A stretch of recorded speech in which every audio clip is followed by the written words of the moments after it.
শীত এলেই যেন পিঠা খাওয়ার ধুম পড়ে, পিঠা বানানোর আয়োজন শুরু হয়। আর শীতের সকালে উঠে যে পিঠার যে একটা বানানোর যে ধোঁয়া উড়ে, এই যে ধোঁয়া ওঠার বিষয়গুলো খুব ভালো লাগে। পিঠা খেতেও ভালো লাগে আর আয়োজনটাও খুব ভালো লাগে। আসসালামু আলাইকুম। সবাই কেমন আছেন? আশা করছি সবাই ভালো আছেন। আজ আমি ভাপা পিঠা বানাবো। তো আমি এখানে চাল নিয়েছি ২ কেজি। এটা আমি ভাঙিয়ে নিয়ে আসবো। বাজারে যে মিল থেকে ভাঙিয়ে নিয়ে আসবো। বাসায় তো আর করানো সম্ভব না। সেজন্য অ্যাম এ চে চালের গুঁড়া করতে নিয়ে এসেছি মেশিনে ভাঙাবো। তো আমি মেশিনে ভাঙিয়ে নিয়ে চলে এলাম বাসায়। এখন আমার নারকেল কোড়ানো শেষ। আমি এখন কি দিয়ে যে বানাবো সেগুলো দেখিয়ে দিচ্ছি। এখানে বাটালি গুড় নিয়েছি ০.৫ কেজির মতো। আর এই যে চালের গুঁড়া এখানে আমি হাফ গুলো নিয়েছি। সম্পূর্ণ ২ কেজি নেই নাই। ১ কেজির মতো চালের গুঁড়ো নিয়েছি। আমি সিদ্ধ চালের গুঁড়ো দিয়ে আজকে এম পিঠা বানাবো। আর এগুলো দেখছেন এগুলো হচ্ছে সিদ্ধ চালের গুঁড়ো। আমি সিদ্ধ চালটাকে ৩ থেকে ৪ ঘন্টা ভিজিয়ে রেখে তারপরে মেশিনে ভাঙিয়ে নিয়ে এসেছি। আর আতপ চালের গুঁড়ো দিয়ে বানালে পিঠাটা কেমন জানি শক্ত হয়ে যায়।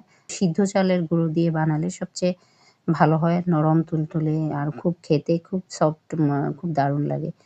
আর এখানে আমি একটি নারকেল পুরোটা ভেঙে নিয়েছি। আমি এখানে এলাচ, দারচিনি এগুলো দিয়ে দিব। পিঠার মধ্যে এগুলো দিলে এক্সট্রা যে স্মেল বের হয় এটা আমার ভালো লাগে।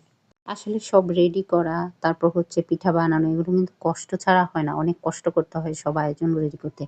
ধরেন নারকেল কোড়ানো, নারকেল নিয়ে আসা, ভাঙা, তারপর হচ্ছে গুড় রেডি করা, চালের গুঁড়া তৈরি করা, তারপর হচ্ছে আবার যে পিঠা বানাবো যে এই পাতিলটার চারিদিকে মানে অ্যাম আটকিয়ে দিতে হবে।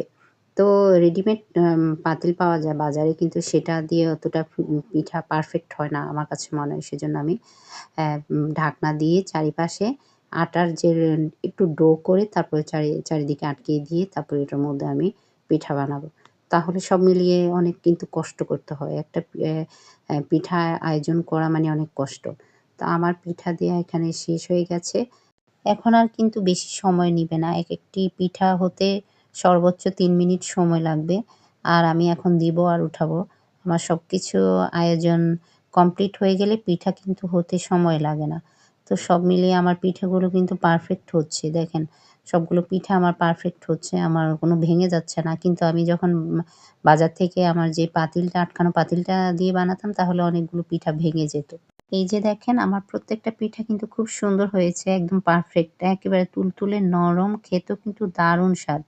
তো সব মিলিয়ে আমার কিন্তু পিঠাগুলো সুন্দর হয়েছে। আসলে কষ্টটা তার সার্থকই হবে যদি শেষটা সুন্দর হয়। তো আজ এ পর্যন্ত সবাই ভালো থাকবেন, সুস্থ থাকবেন। আল্লাহ হাফেজ।